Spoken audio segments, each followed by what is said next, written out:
You know, I started out this bee journey, a purist, I guess you would call it. I thought, I guess like many people come up with, that if you put the bees in a box, they'll just take care of themselves and you just collect the honey and you don't really have to do anything. Well, after killing bees for several years, I'm starting to realize that all these other keepers' way of doing it, where you feed the bees, you treat the bees, you monitor the bees, you move the bees, is the only way that you can have bees on a guaranteed basis and not have to just buy bees every other day. So I'm breaking out the sugar once again. I started back up.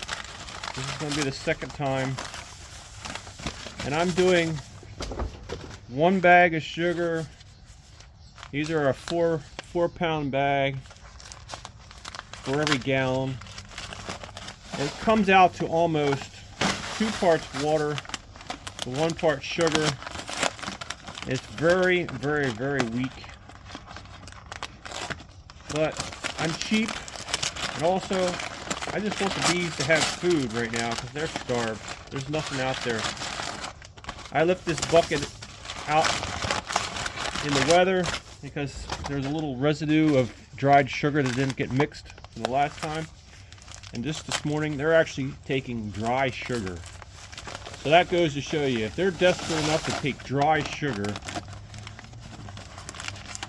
what is this, September 8th or something, then they're willing to take pretty much anything you give them. So that's what I'm going to be doing, is the dry sugar. I mean, in the 2-to-1, 2 parts water to 1 part sugar. Very weak solution. This is a 5-gallon bucket, so I'm going to fill it almost to the top because the sugar takes up quite a bit of the space. And I give them a little bit of this. This is a concentrated chlorine. Well, it's from last year and it's a little weak. It's kind of losing its potency, so I give them a splash or 2. I used to do the colorant in here to make the water a different color, so if they happen to store some frames of it, I know it's not honey later on in the season. But I found out that the bleach turns the coloring into nothing, so I'm not doing that anymore. I'm just going to have to mark my frames in the spring, which ones have any residues from the winter, and go that route.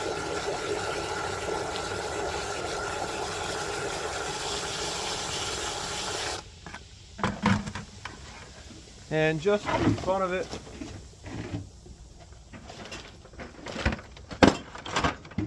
I've been doing a little bit of this stuff, the peppermint oil.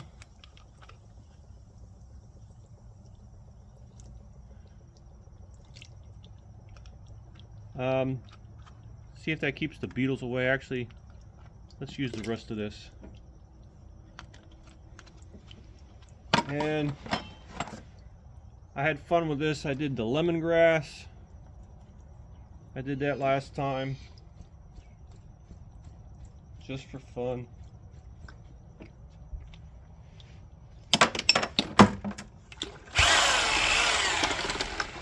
Got one of those earwicks. I don't know if you guys ever get these things. Little nasty buggers. I'm gonna bring it up to level.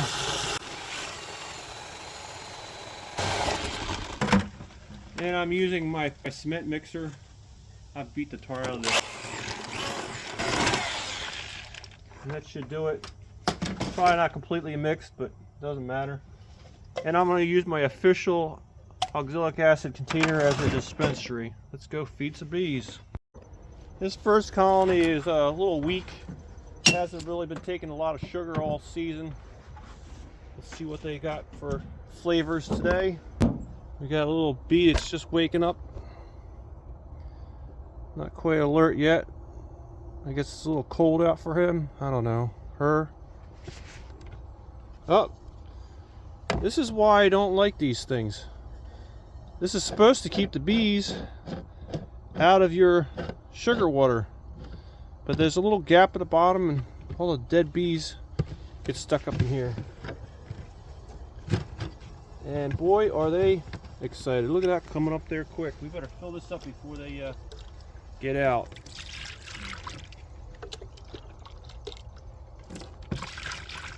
So this colony is taking it now that I got the lemongrass in there and the peppermint oil. Maybe that stimulated them to say, hey, this is good stuff, let's get to work. I'm hoping, because this colony is kind of small. They need some sugar. They need some numbers. Most of these are splits that I made. My goal is to make lots of bees for next year. Alright, let's see what this one's doing. This one's been taking it every time I put it in. They're always bone dry. They eat up everything I give them. And I've been noticing the hive beetles like to hide in this pine straw. So the peppermint oil, I'm hoping, will keep that from happening. And I will warn you, these guys are in sting mode. They're trying to defend their colony, I guess. Let's see if we can get the rest of these out of here, because I have the upper vent entrance blocked off. So there's no way any robbers can get in there. Come on, get out of here. Come on, let's go. Out of here. Come on.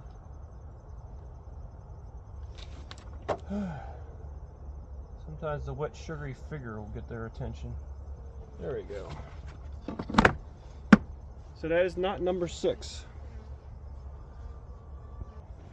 Let's see how this one's doing. This one's been pretty small too.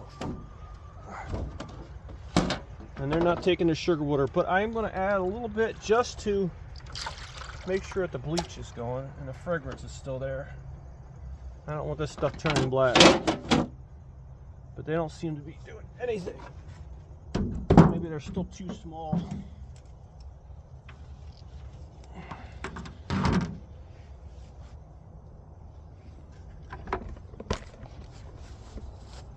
Alright, let's see how this guy's doing. This is another one of those splits I made. These have been doing pretty good. Taking down their sugar. Yep, not a drop in there.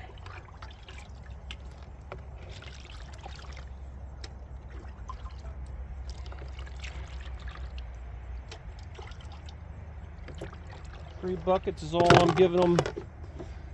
I'm afraid of it molding if I go too long and they don't finish it quickly. Alright, let's see how you're doing here. These guys have been taking it. This is a different type of feeder, I believe. This one I do not like. The top of your box gets all this green stuff on there and mold. And it takes a lot more sugar, so you can really fill this thing up.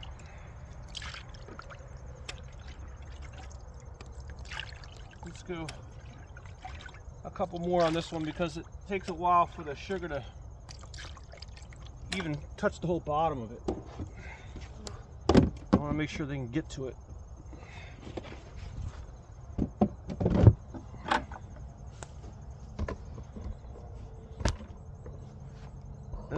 Here's Swarmstead bees. Last time I did this, they nailed me. I guess they didn't like me feeding it. No, actually their whole box wiggles sideways because it's not really quite level. And they nailed me. So we got to do this without them catching me. That's day. are trying to defend their colony. There must not be a lot of food. They emptied this baby. We'll give them just a little bit more. I like this style because it has a cover. It keeps all the moisture off your lid, so you don't get all that mold and stuff growing in there. We actually have a couple of those defenders at the top of the hive. See, there's a nice spider. They're coming out. Gotta go. All right, how about this guy?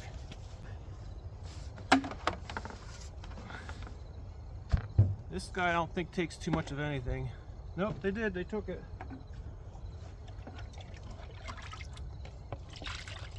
And this one I have diatomaceous earth all around the feeder here. That way I can keep the ants at bay. But the bees are not supposed to be up in here. Get out of there. So they shouldn't be affected by it. And it does seem to keep the bugs out. I don't see any slugs or ants. Let's see how this guy's doing. Got to move you up a little bit. You're short.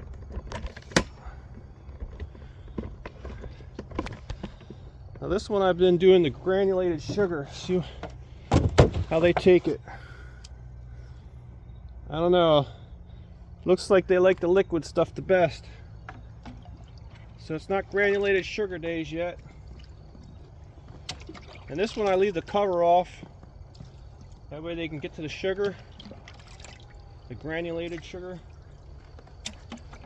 Cover up before they wake up. Alright, let's see how this guy's doing. This is my second time feeding these guys so far this fall. We're starting to run out of the juice. We might have to make another batch. This one still has the there's a little piece on the bottom of this feeder that protrudes, and so it can go down inside your cover, but it sticks up too far. So I have a little bit of that double bubble on there, but it doesn't sit quite right and it wobbles around. I didn't cut that one off. Most of them I cut off. And let's give it one more. We still have some food left. Oh, and I'm liking these flowers, by the way. I'm going to try and let them grow next year. I don't know exactly what they are, but I'm going to try and let some more of them grow. Alright, so let's do this last split. This one nailed me also last time. This is one of my homemade feeders. It takes a little bit more, so I'm going to just finish it off. I don't know if you can see that. That's from the dollar store.